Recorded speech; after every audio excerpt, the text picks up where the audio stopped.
all of the rage that you're seeing from the right. You want to talk about performative? Let's talk about performative, because all of the rage that you've seen coming from the right ever since 2020 has been performative. Because the issues that they cry and scream and poo-poo about are not really things that keep them up at night. They hate the fact that brown people are in this country, but it doesn't keep them up at night. They might have been pissed off about the price of a dozen eggs during the Biden administration, but none of them gave a fuck enough to get up and gather in the tens of thousands like people are doing today. Because if you're thinking, well, how is any of this making you sad, Teresa? Well, the part about this that makes me sad, you can visualize how many people care, how many people are standing against this administration. Trump might have been elected president, but he does not have a fucking mandate. And yet he can stare at all of those people in the street and see that most of the people in this country are against what he's doing and just not give a shit about it. I know that my constituents that voted for me are not going to be able to afford groceries, but groceries is an old-fashioned term anyway. I mean, they'll find a big, beautiful bag of stuff somewhere that's made in America. And if they don't, well, they can starve.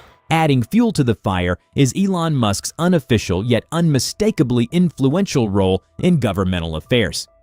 As the head of the newly minted Department of Government Efficiency, DOGE, Musk has implemented spending cuts that critics argue disproportionately affect social programs and marginalized communities. It's as if the billionaire decided to Marie Kondo the federal budget, and social welfare programs didn't spark joy. The protests have also been a platform for broader grievances. Immigration policies, particularly the administration's aggressive stance on deportations, have galvanized communities nationwide. In cities like Los Angeles and Houston, thousands have marched in solidarity with immigrants, emphasizing the invaluable contributions of these communities to the fabric of American society. It's a poignant reminder that unless you're Native American, your ancestors were immigrants too. Interestingly, the demographic landscape of these protests has evolved. Unlike the massive, centralized demonstrations of Trump's first term, current protests are more decentralized, with smaller, community-focused gatherings. This shift reflects both strategic adaptations to increased governmental scrutiny and a grassroots resurgence reminiscent of classic American activism. It's activism 2.0, local, vocal, and decidedly less reliant on avocado toast-fueled millennials. Yet, amidst the chants and marches, there's an undercurrent of concern. Legislation targeting protesters, coupled with heightened surveillance, has cast a shadow over the right to dissent. Activists are navigating a tightrope between exercising their First Amendment rights and avoiding legal repercussions. It's a delicate dance, akin to playing political twister on a minefield. Right. This is what I'm trying to see looks like. We are indivisible! We are indivisible! We are indivisible! We are indivisible! With liberty! With liberty! And justice! For all!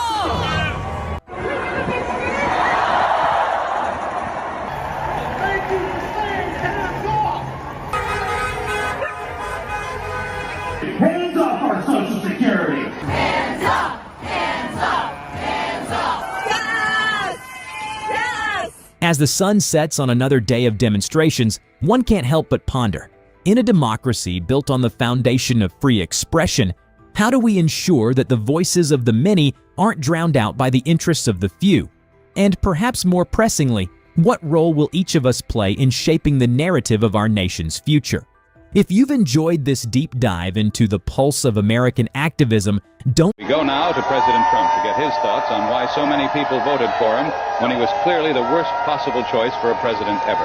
Basically, they're all right. This is what I'm trying to see looks like.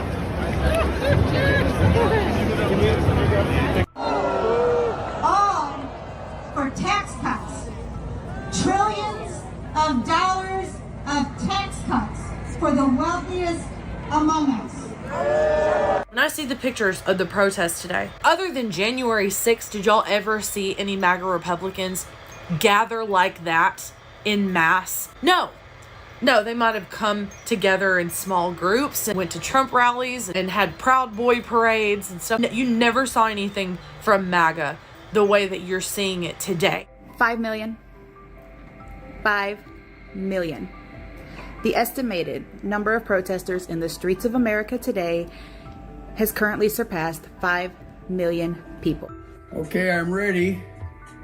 Nothing like a crappy homemade sign to get the message across. Simple, but effective. Keep it up, America. This is no longer red versus blue. This is Americans versus Trump. Americans versus Elon. Americans versus MAGA. It is time for the decent Republicans to stand up and fight with us. So the police have shut down the streets in Dallas. We're in Dealey Plaza. Okay, so I am out here right now at the Hands Off protest in Washington, D.C. at the Washington Memorial, and the turnout so far is incredible. It's only 12:22, and there are so many people out here showing out with their support, with their signs. I'm taking some photos right now, and I'll share those later, and I want to show y'all the crowd.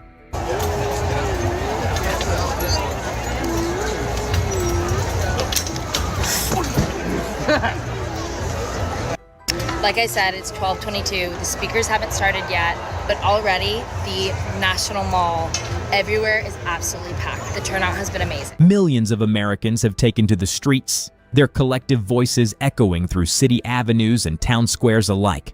From the towering skyscrapers of New York City to the serene landscapes of Topeka, Kansas, citizens are uniting under the banner of Hands Off, a nationwide movement that's as much about reclaiming democracy as it is about perfecting the art of witty protest signage.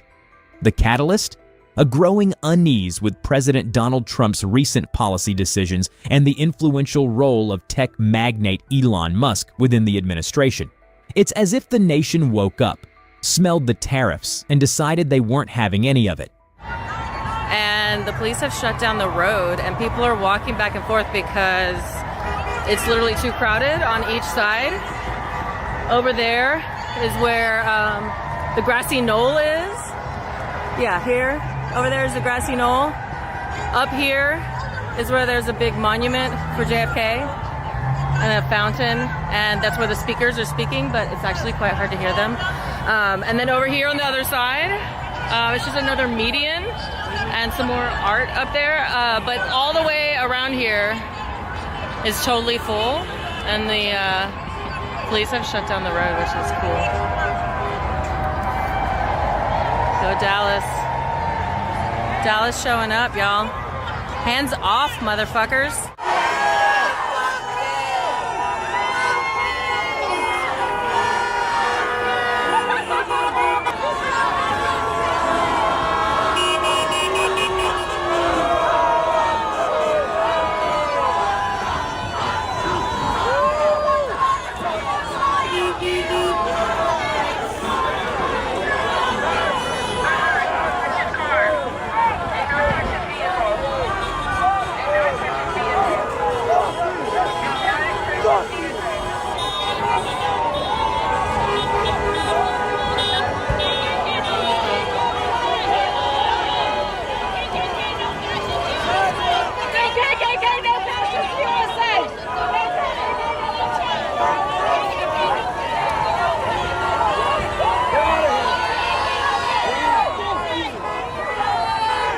In Washington, D.C., the National Mall transformed into a sea of determined faces.